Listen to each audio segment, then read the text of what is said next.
जय हिंद दोस्तों, आप सभी का स्वागत है। आज की वीडियो में हम लोग बात करेंगे आरआरबी एनटीपीसी के लिए जो मैथ का मास्टर प्लान है कि मैथ की आप कैसे तैयारी करें कि आप 30 में 30 अपना स्कोर कर पाएं।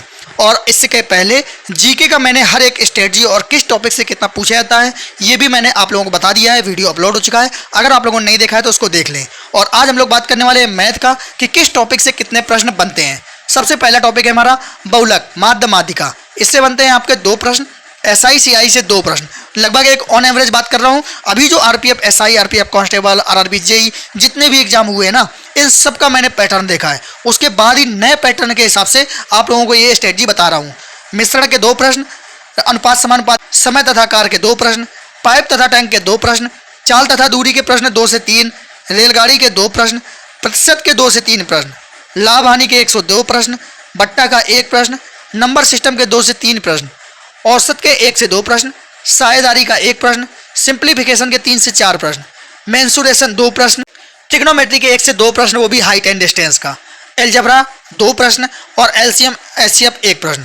ये मैंने आप लोगों को वो टॉपिक बता दिए हैं जो आपको तैयार करना ही करना है। इसके अलावा कुछ टॉपिक बच जाते हैं, एडवांस के कुछ टॉपिक हैं, तो भाई प्रश्न तो वहाँ से भी बनता है, लेकिन जो इंपॉर्टेंट है जो आप इजीली तैयार कर सकते हैं जिससे आपका एक स्कोर अच्छा हो जाए वो मैंने आप लोगों को लगभग बता दिया है। मैक्सिमम आप अगर इतने टॉपिक पढ़ लेते हैं ना 30 में 30 तक आप इजीली पहुंच जाएंगे। अब देखिए, जैसे बहुलक माध्यिका माध्य माला है, सिंपल प्रश्न बनता है, आपसे माध्य पूछ देगा, माध्यिका पूछ देगा या बहुलक पूछ देगा, या तो आपसे सारणी वाला बहुलक पूछ देगा बस। उसके अलावा एसआई सीआई है, एकदम नॉर्मल प्रश्न बनता है कि 2 साल का सीआई या 2 साल का एसआई या 2 साल के सीआई एसआई में अंतर बता दीजिए। मतलब जो बेस होता है ना चैप्टर का उसी के अकॉर्डिंग पूछता है। उसके बाद मिश्रण का भी सवाल ज़्यादा कठिन नहीं होता है, और रेशियो एंड प्रपोर्शन का आपको नंबर दे देगा, और द्वितीय अनुपात, तृतीय अनुपात, चतुर्था अनुपात, या फिर कॉइन वाले प्रश्न ये इंपॉर्टेंट है। पाइप एंड टैंक में जो इस समय अभी लेटेस्ट में पूछे गए हैं ना, जो बता दे रहा है कि 40 लीटर पर घंटे की स्पीड से तीसरा नल फेंक रहा है और पहले और दूसरे नल का टाइम आपको घंटे में दे देगा और ये लीटर प्रति मिनट में दे देगा। अब फिर आपको निकालना होगा कि तीनों को खोल दिया जाए तो टैंक कितनी देर में खाली हो जाएगा, कितनी देर में भर जाएगा। ये वाला प्रश्न बहुत ही इंपॉर्टेंट है। और एक जो बारी बारी वाला प्रश्न है ये ज़्यादा पूछता है। चाल और दूरी की बात करें, चाल बराबर दूरी बटे समय के फार्मूले पे ही हो जाएगा। चाल बराबर दूरी बटे समय के फार्मूले से हो जाएगा। ज़्यादा कठिन प्रश्न नहीं आता है। और मोस्टली जो प्रश्न पूछा जाता है वो पूछा जाता है एवरेज स्पीड पर। आपसे एवरेज स्पीड निकलवा लेगा। हर एक सेट में 2 से 3 प्रश्न देखने को मिले हैं और इसी एवरेज स्पीड पर। वहीं बात करें परसेंटेज की, तो परसेंटेज में भी ज़्यादा कठिन नहीं बनता है। जो बेसिक बेसिक प्रश्न होते हैं, जैसे 4 का इतना परसेंट दिया है, 5 का कितना परसेंट होगा, ऐसे ऐसे कंपेयर करा लेता है। तो कंपेयर वाले सवाल दे देता है, या सक्सेसिव वाले दे देता है जो सक्सेसिव मेथड से लगते हैं। बस यही 2-3 टाइप है, ज़्यादा पूछा जाता है। उसके बाद लाभ हानि का भी प्रश्न बनता है और सिंपल होता है कि कोई वस्तु इतने में खरीदी जा रही है, इतने में बेची जा रही है, उसे इतने % का फायदा हो, तो बेसिक पॉइंट ही बनता है। डिस्काउंट वाला ही सिंपल बनता है, अंकित मूल्य पे डिस्काउंट दे देता है, फिर विक्रय मूल्य दे देगा, इस टाइप का प्रश्न बन जाता है।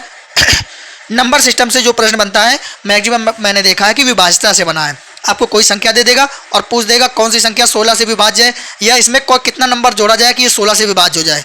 ऐसे वाले प्रश्न मैक्सिमम विभाज्यता से ही आपको मिल जाएंगे। उसके बाद औसत वाला प्रश्न, औसत वाले में तो हो सकता है कि सीधे ही आपको दे दे कि 10 संख्याओं का औसत इतना है, उसमें इतनी संख्याएं जोड़ दी जाए तो औसत कितना होगा, बट नॉर्मली प्रश्न पूछ देता है। और साझेदारी में कि 2 व्यक्ति काम कर रहे हैं, एक ने काम किया 6 महीना, एक ने काम किया 12 महीना, दोनों का या तो अनुपात पूछ देगा या तो कोई रेट दिया होगा तो उसमें पूछ देगा हिस्सा बता दीजिए। ज़्यादा कठिन प्रश्न नहीं बनता है। सिंप्लीफिकेशन थोड़ा सा ज़्यादा पढ़ना है, 3 से 4 प्रश्न बनते हैं। अब जिसने पढ़ा नहीं है, जिसने प्रैक्टिस नहीं की है, तो भाई उसको ये सरल प्रश्न भी कठिन लगने लगते हैं। उसके बाद बात करें मेंसुरेशन, भाई टोटल फार्मूला बेस आता है। टोटल अगर आपने फार्मूला तैयार किया है तो भाई एक भी प्रश्न आपका गलत नहीं होगा। उसके बाद ट्रिग्नोमेट्री, ट्रिग्नोमेट्री में हाइट एंड डिस्टेंस का मोस्टली प्रश्न पूछा जाता है और इसी का मिलेगा। या फिर डायरेक्ट वैल्यू पुट करिए, अगर आपको मान याद है तो डायरेक्ट वैल्यू पुट करके जो आंसर निकलेगा आपका बस सिंपल सा प्रश्न पूछ देगा। एलजेब्रा आपके फार्मूला बेस पे होता है। और एलसीएम एचसीएफ तो आपको कोई 2 संख्या 3 संख्या दे देगा, 4 संख्या दे देगा और पूछ देगा एलसीएम निकालिए या इसका एचसीएफ कितना होगा। तो ऐसा नॉर्मल प्रश्न होता है।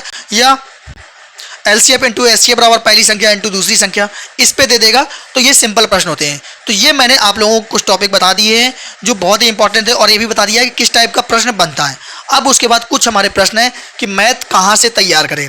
देखिए, जो नया बच्चा है अभी तक कहीं मैथ पढ़ी नहीं है तो भाई उसको कोई ना कोई बैच तो लेना ही पड़ेगा।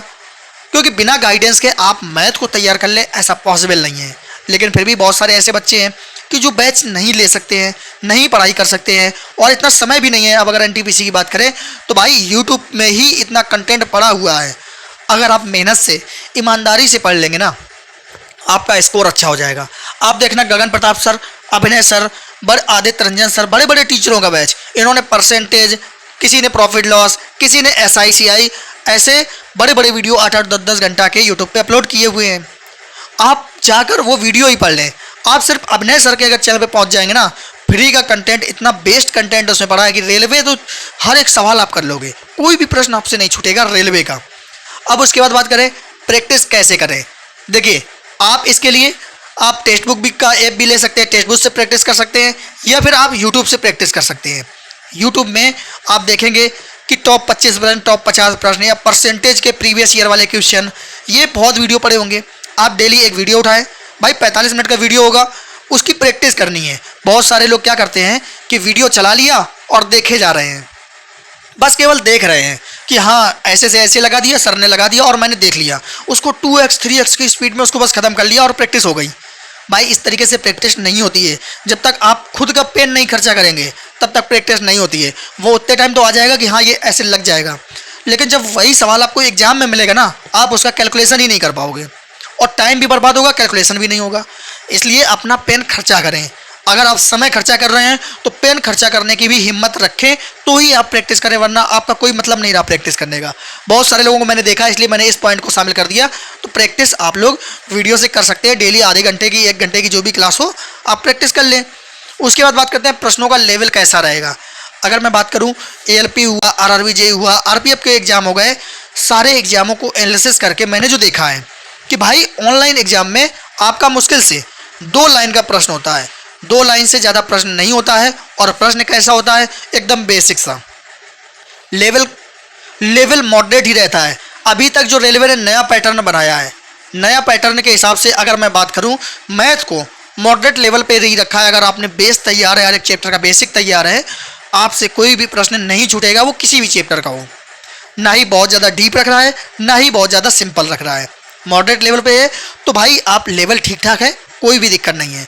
अब उसके बाद बात कर लेते हैं इंपॉर्टेंट टिप्स। अगर आप चाहते हैं कि मेरा मैथ में 30 में 30 स्कोर हो जाए तो आप क्या करें, जैसे परसेंटेज है, अब परसेंटेज चैप्टर में आपको बेस तैयार करना है कि कोई संख्याएं दी होंगी तो परसेंटेज से भिन्न में, भिन्न से परसेंटेज में कैसे कन्वर्ट किया जाए, आपको ये आ जाना चाहिए। जो इसका मोस्ट इंपॉर्टेंट मेथड है सक्सेसिव मेथड, वो आपको आ जाना चाहिए। जो इसका बेस पॉइंट है, बस केवल बेस तैयार कर लें। टाइम एंड वर्क है, उसका जो बेस पॉइंट है बस केवल वो तैयार करते चलें। आप ये मत सोचें कि मैं कठिन से हार्ड प्रश्न को सॉल्व कर लूँ, आप ये मत सोचें।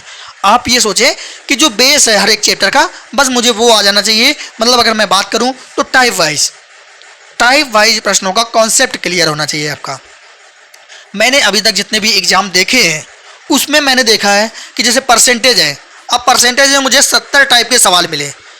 70 टाइप का मतलब है कि 70 टाइप के प्रश्न पूछे गए जिनमें कहीं ना कहीं कुछ भाषा में अंतर था, कुछ अलग कॉन्सेप्ट लग रहा था, तो मुझे परसेंटेज में ये 70 टाइप मिले हैं। तो ALP JEE टेक्नीशियन जो अभी एग्जाम हुए हैं RPF के, वहाँ पे मुझे परसेंटेज मिले हैं। वहीं अगर टाइम एंड वर्क की बात करूँ, टाइम एंड वर्क में मुझे 47 टाइप के प्रश्न मिले हैं। अगर मैं क्षमता वाले क्वेश्चनों को हटा दूं, जैसे 3 आदमी 4 औरत मिलकर इतने दिन में करते हैं, अगर मैं उन टाइपों को हटा दूं तो भाई मुझे 47 टाइप के ये प्रश्न मिले हैं जो अभी तक पूछे गए हैं।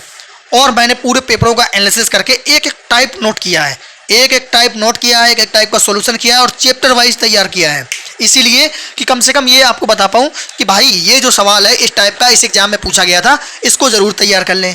फिर उसके बाद हर एक चैप्टर का, ऐसा नहीं है कि मैंने सिर्फ यही 2 चैप्टर, भाई हर एक चैप्टर का मैंने तैयार किया है, तब जाके मैं आप लोगों को ये चीज़ें बता रहा हूँ। मैंने जो औसत निकाला है तब जाके मैं ये चीज़ बता रहा हूँ। और वही पैटर्न NTPC में भी देखने को मिलेगा, क्योंकि उसके भी प्री मेंस होना है। तो भाई जब रेलवे RRB JEE है, वो भी तो प्री और मेंस होता है।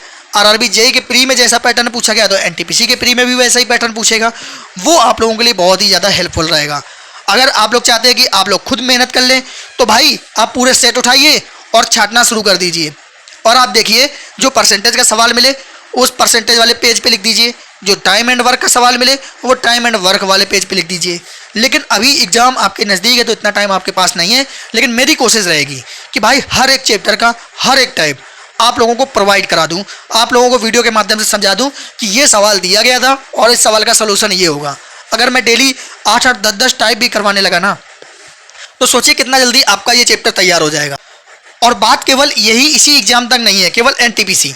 अगर मैंने वो पूरे के पूरे टाइप डाल दिए ना, तो 2025 में रेलवे के जितने भी एग्जाम होने वाले हैं, आपका एक भी प्रश्न गलत नहीं होगा, क्योंकि प्रीवियस ईयर बहुत इंपॉर्टेंट होता है और मैंने उनको चैप्टर वाइज सम्मिलित किया है और टाइप वाइज अलग अलग कर लिया है और फुल कॉन्सेप्ट के साथ उसका एक बढ़िया नोट्स बना लिया है। तो वो आप लोगों के लिए बहुत ही ज़्यादा फायदेमंद रहेगा। तो ये था हमारा पूरा मैथ की स्ट्रेटजी। भाई अगर आप लोगों ने अभी तक पढ़ाई शुरू नहीं की तो जल्दी से तैयारी शुरू कर दें, क्योंकि अब जल्दी एनटीपीसी की डेट अनाउंस होने वाली है। आपका एग्जाम जल्दी होगा और बहुत जल्दी ही रीजनिंग का भी ऐसे ही वीडियो आ जाएगा, हर एक टॉपिक वाइज कहाँ से कितना प्रश्न बनता है और क्या स्ट्रेटजी रखें। क्योंकि रीजनिंग में ऐसा हुआ है कि कुछ 2-3-4 टाइप के सवाल बैंकिंग से रखे गए हैं, वो अभी किसी भी बुक में नहीं मिलेंगे। मैं आपको वो भी बता दूंगा कि ये कहाँ से रखे गए, इनकी तैयारी कहाँ से कर लें। तो हर एक चीज़ आप लोगों को बताई जाएगी। तो आप लोग वीडियो को लाइक करना, चैनल को जरूर सब्सक्राइब करना। मिलते हैं अगले वीडियो में। जय हिंद।